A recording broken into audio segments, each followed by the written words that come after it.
누구에게나 존경을 받는 중견 작가인 유영국이 48세에 첫 개인전을 열었다?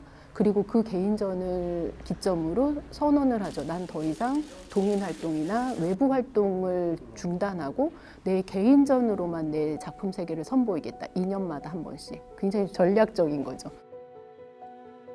왜 이런 결정을 했을까? 너무 이례적인 거예요. 이러한 결정 자체가.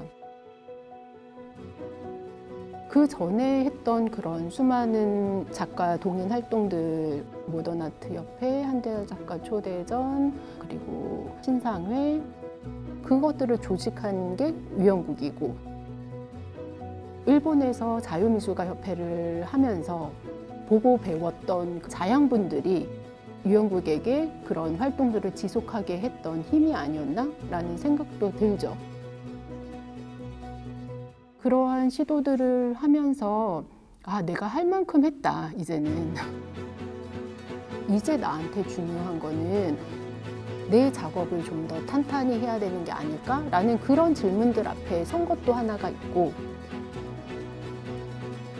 두 번째는 그 당시에 61년에 한묵이 프랑스로 가고 문신도 프랑스로 가고 63년에 결정적으로 김환기가 뉴욕으로 가게 되는 거죠. 그래서 자기가 평생의 아방가르드 운동의 동료라고 생각했던 사람들이 그 사람들이 다 떠나는데 불안하지 않았을까? 나는 지금 뭐 하고 있는 거지? 나도 떠나야 되나? 아니야. 이 사람의 그런 전략가로서의 면모는 또 여기서 나오는 것 같아요. 흔들리지 않는 거예요. 아버지는 굉장히 현실적인 사람이었어요. 일확천금한다든지 허황한 꿈을 꾸지 말아라. 그렇게 가봐야 변방의 화가밖에 안 된다. 말도 못하고 교리가 안 되는데 거기 어떻게 메인스트림에 끼느냐. 본인은 제가 일본에서 메인스트림에 끼었기 때문에 어떻게 해야 된다는 게 나름대로 노하우가 있는 거예요. 그렇죠. 근데 그 상태로 가봐야 그게 워킹 안 한다고 하는 거 아신 거예요. 그러니까 본인 자신이 자기가 할 수 있는 거, 제일 잘할 수 있는 그것만 했거든요. 제가 아버지한테 물어봤죠. 저도 그림을 한때 그렸으니까. 아버지, 제가 사실화를 못 그리는데 어떻게 하면 좋아요? 그랬거든요. 그랬더니 아버지가 산에 올라가는 길은 길이 여러 가지다. 꼭대기 올라가는 길은 네가 할 수 있는 방법으로 그려라. 그러시더라고요. 그런 면에서 현실적이었어요. 그 방이 어떻게 보면 자기만의 공간이죠. 본인은 이제 그림만 생각하셨는데, 이제 그 솔리튜드라 그러잖아요. 고독. 뭐 그건 또 남하고 숨는 거하고 좀 다른 의미예요. 자기 혼자 있으면서 자기 자신에 대한 성찰을 어떻게 보면 하는 시간을 갖는 거죠. 그것을 굉장히 중요하게 생각하셨던 것 같아요. 소탈한 친구분하고 산에 가는 정도였지 사람을 집으로 초대하거나 많이 알려고 하지 않으셨어요. 많이 알면 마음이 복잡해진다고. 굉장히 그런 면에서 심플하게 사신 거예요. 특히 홍익대학에 다니신다고 그만두셨을 때는 제자들이 찾아오겠다는 경우가 여러 번 있었어요. 저도 아는데. 그런데 자기 일에 방해가 되니까 좀 좀 섭섭하셨을 거예요. 그분들은. 근데 본인은 내가 10년을 잃어버리고 외국에도 뭐 못 나가고 여기서 작품을 하는데 정말 집중해야 된다고 생각하셨거든요. 이렇게 이게 그려도 되고 안 그려도 되는 게 아니라 자기 일에 대해서 어떤 아주 종교같이 생각하셨어요. 본인 자신이. 맞아요. 구도자 같은 자세로.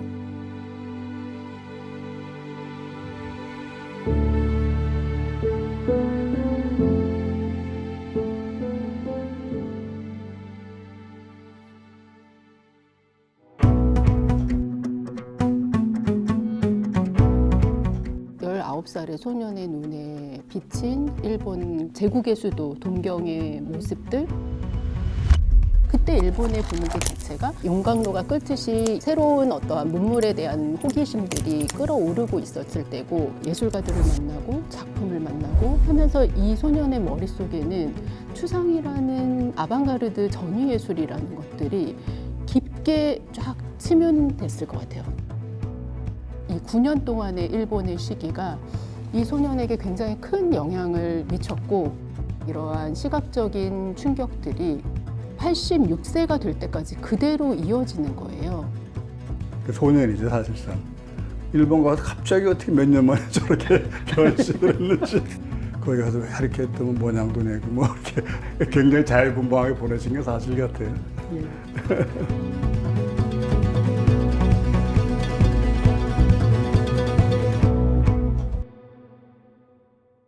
문화학원은 사실 자기만의 색깔대로 찾아갈 수 있도록 학생들에게 많은 자유를 주었던 것 같아요.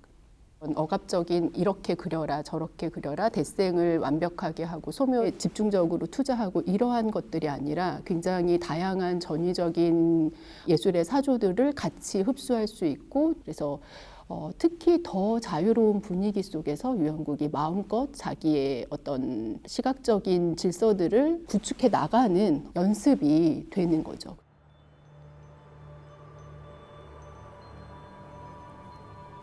자유미술가협회는 문화학원에서 하세가와 사부로라는 걸출한 평론가이자 작가이기도 했던 그 사람을 중심으로 무라이 마사나리 뭐 아니면 다른 이제 여타의 일본 아방가르드 예술가들이 같이 모여서 만든 협회인 거죠.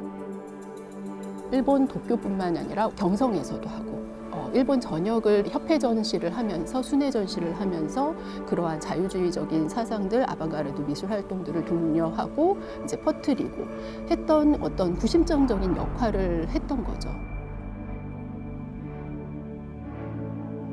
R3 이 작품이 이제 협회상을 수상하면서 회우 자격을 얻게 한 작품이고요. 2회전 만에 협회상을 수상하고 회우 자격을 얻어서 계속 일본에 머무르는 동안에 지속적으로 참여했다는 것은 이 서클 안에 굉장히 중심적으로 활동을 하는 일원 중에 하나였다라고 볼 수 있는 거죠. 42년까지는 전시회 출품도 하고 그러셨잖아요. 2차 대전 이제 심해지는데 정부에서 전쟁화를 그림을 그려라. 근데 그걸 딱 자기 못하겠다 하고는 그림을 출품을 안 해요. 근데 아버님을 끌어주던 분이 그 하세가와 사부로가 42년인가 감옥에 갇혀요. 뭐 정부 정책에 반했다고 해서요. 그래서 제 생각에는 뭐 가까운 분들도 다 손을 놓고 할 일도 없고 거기서 돈만 쓰는 것 같고 그러니까 오신 거죠. 43년부터 사실 55년까지는 본인이 스스로 잃어버린 10년이라고 표현할 정도로 작업에 매진하지 못했던 시기라고 해요. 일본 유학에서 돌아온 건 1943년이고 군국주의화 되어가는 일본 사회를 보면서 더 이상 여기에서 자기가 할 일은 없겠다라고 생각하고 그래서 고향에 돌아와서 결혼도 하게 되고 가정도 일구게 되는데 43년부터 47년까지는 어업에 종사를 했다고 해요. 돌아와서는요. 저희 할아버지가 배가 있었어요. 어선이.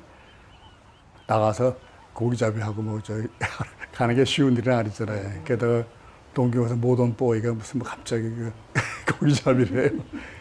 옛날 해변가 가면 그 독한 냄새 아세요? 냄새 굉장했는데 저희 아버님이 내가 그럼 배를 하겠다.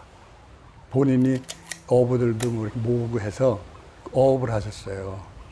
고기잡이를 하셔서 그 동네에서 가장 어획고가 높았대요. 예, 항상 만선이었대요, 오실 적에는.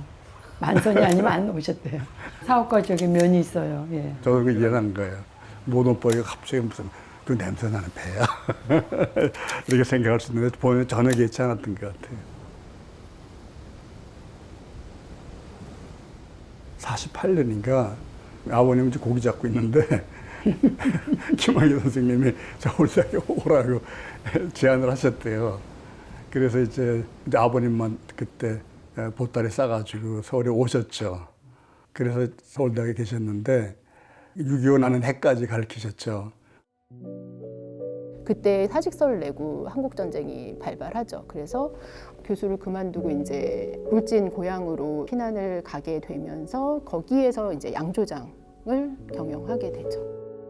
실제적으로 뭐 한국 전쟁 기간 동안에는 어쨌든 가족들을 먹여 살려야 되니까 양조장도 하고 망향소주라는 소주도 만들어서 팔고 그러면서 생활의 터전들을 일궜고 자식들도 키우고.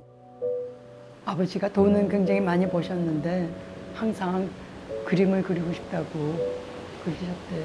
6.25 때 내려갔을 적에는 거기서 현금을 제일 많이 번 부자였는데도 그림은 그려야 되는데 하고 우셨다고 그러더라고요.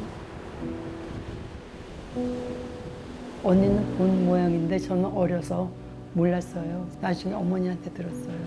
아버지가 저녁을 먹으면서 내가 항상 이렇게 살다가 그림을 못 그릴 것 같다고 그러셨다 그래요.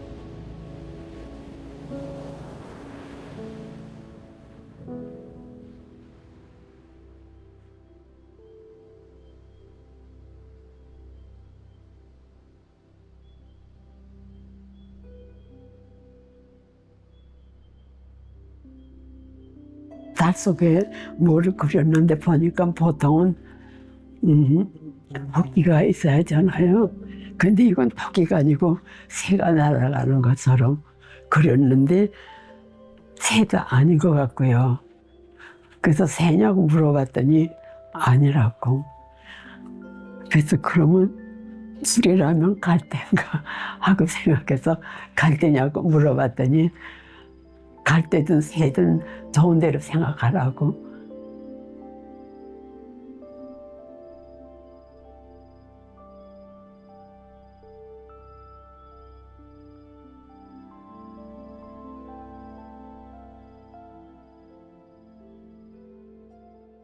약수동 집은 그 이제 적산 가옥이었거든요.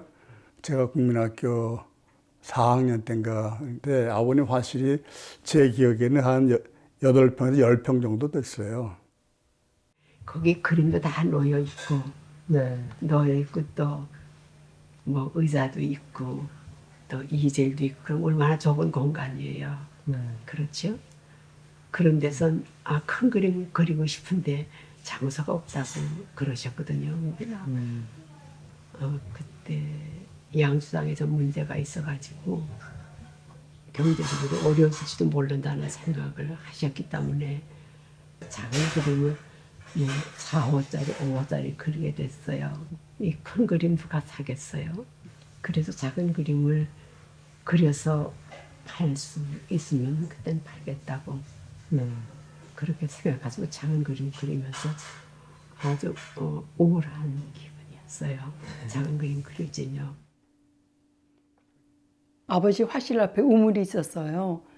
등나무가 이렇게 있고 그리고 밑에가 세멘트 바닥이었는데 아버지는 저기 캔버스 천을 필로 사가지고요.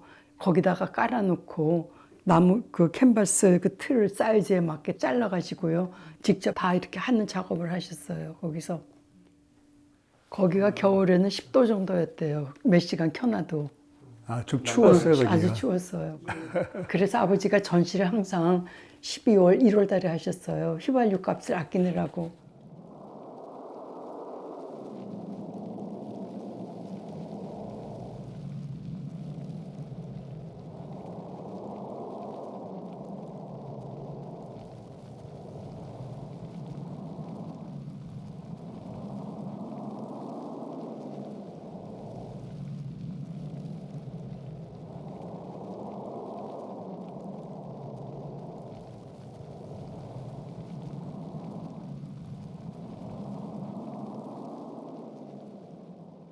홍익대학교도 나가셨는데 대긴 좀 나가면 아무래도 친구 만나서 술도 한잔 하시고 근데 시간이 뺏기지 않아요.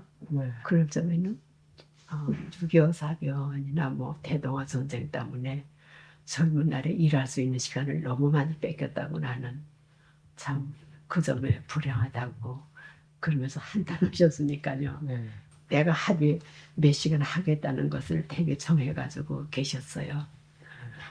전람회가 있을 때는 10시간이고 평상시엔 8시간을 일을 하셨는데 계획된 시간을 뺏겼을 적에는 학교에 만약에 나가실지 집에서 7시에 출발하신다면 1시간 미리 일어나서 그 시간을 보충하셨어요. 반드시. 내가 술 먹고 노란 시간을요. 잃어버린 시간을 꼭 되찾았어요. 아침 9시부터 8시까지 기계가 화실로 가셔서 혼자서 계속 일을 하시거든요. 그리고 이제 딱 정해진 시간에 와서 식사를 하시고 뭐 그러셨는데 술 마시고는 그림을 안 그린다도 룰이었고요. 그때는 형광등이 없을 때잖아요. 저녁에는 되게 안 그리셨어요. 저녁 식사하시고는요. 저녁 보는 색하고 낮에 보는 색하고 색깔이 다를 수도 있다고 그 시간을 피하셨던 게 생각이 납니다.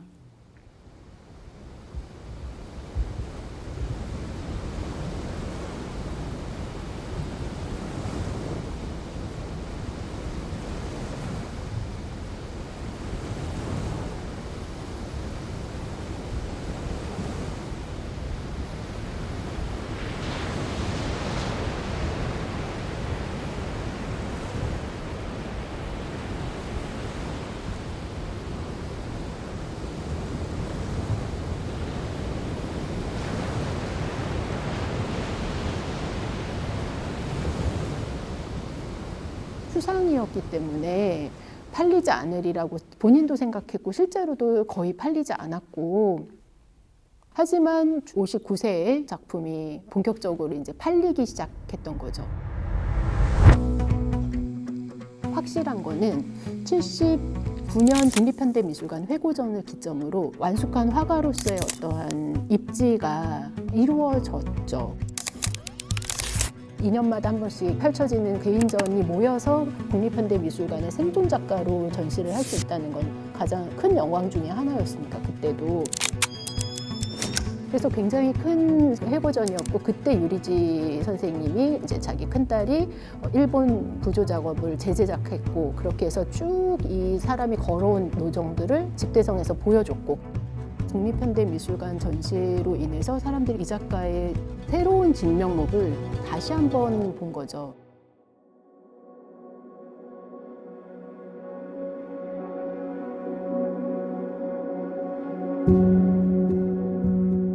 왜 산을 그리세요? 하고 물어봤거든요. 그러니까 그 하신 얘기가 피카소 같은 사람은 워낙 천재라서 뭘 그려도 다 잘한다.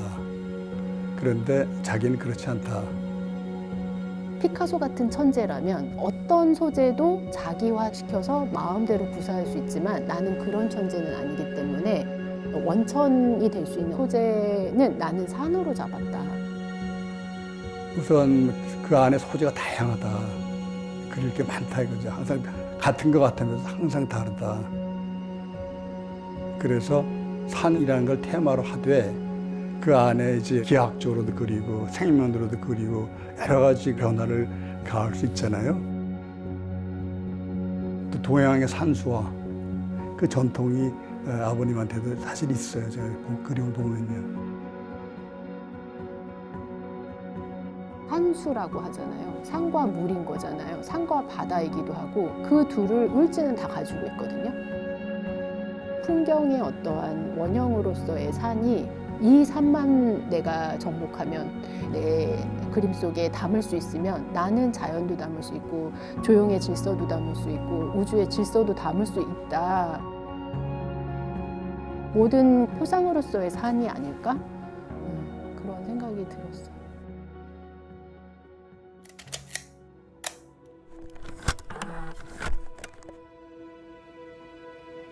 (77년에) 심장 쇼크가 왔고 심장 박동기를 이식한 채로 이제 그 뒤로도 뭐 8번의 재수술을 하셨고 계속 입퇴원을 하시면서 심장뿐만이 아니라 하도 앉아서 작업을 하시다 보니까 고관절이 거의 이제 닳아 없어지듯이 해서 그 수술도 하시고 그래서 건강은 계속 안 좋았던 것 같아요. 병원에서 퇴원하시면 화실로 직접 가셔가지고 거기 계속 몇 시간이고 앉아 계시다가 식사 때 나오셨어요. 뭐 몇 달씩 입원했다 이렇게 보면 이 감이 안 오는 거예요. 그래서 캔버스 앞에 앉아서 캔버스만 보고 계시는데 그 감이 돌아오는 게 몇 주 걸렸던 거야. 몇 주.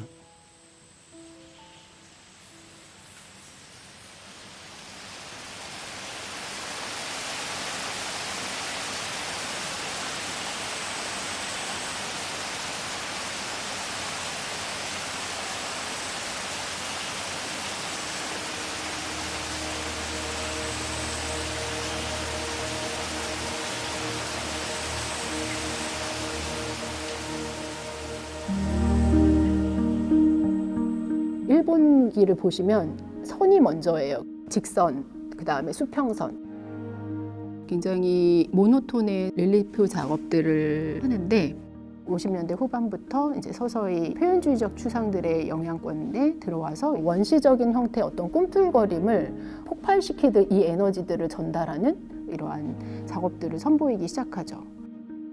유영국의 경우 초기에는 촉각적으로 보이게 마티에르 이 물감의 결들을 굉장히 두텁게 바르고 그게 그 작가의 특징적인 느낌들을 만들어내거든요. 신체와 정신은 연결되어 있기 때문에 어시스턴트가 없고 자기가 작업을 해야 되는 유영국 같은 작가라면 이 건강 상태와 작품의 양과 질은 밀접하게 결부될 수밖에 없는 요소인데 80년대 이후로는 건강 상태가 악화되고 호전되고를 반복하면서 가지는 어떤 신체적인 제약의 반영일 수도 있고 아버님 그림이 이제 그 70년대 후반부터 좀 평온해져요. 본인 나름대로 할 만큼 했다. 자신한테 좀 관대해진 것 같아요. 사물도 이렇게 좀 이렇게 평온하게 보게 되고 예술가가 자기 베일로 세상을 본다 그러잖아요. 그 베일이 조금 바뀐 거죠. 생애 주기들을 인정하고 바라보고 내 안으로 끌어안으면서 이렇게 화면이 전동되고 약간 엷게 나타난 화면들, 서정적인 화면들 그리고 우리를 이 풍경 안으로 자연 안으로 이제 초대해서 걷게 만드는 그런 방식이 이제 후반기 회화라고 보는 거예요.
아버지가 휠체어에 앉으셔서 전시회를 봤는데 어떤 그림 앞에서는 오래 계셨어요.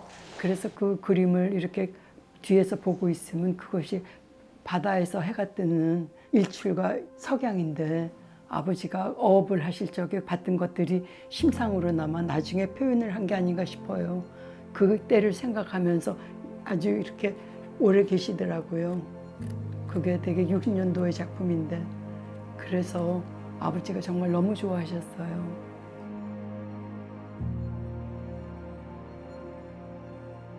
전에 한번 그림을 집에 걸어놓고 있었는데 저는 아버님 그림 어떤 때 이렇게 거기서 보면 아버님 나한테 얘기하는 것 같이 느껴요. 그래서 저희 그림이 작가하고 그 보는 사람하고 어떻게 그 매체 아니에요? 작가의 정신이 거기 들어가 있는 거예요. 그러니까 이제 보는 사람한테 얘기하는 거죠. 이렇게 저렇게.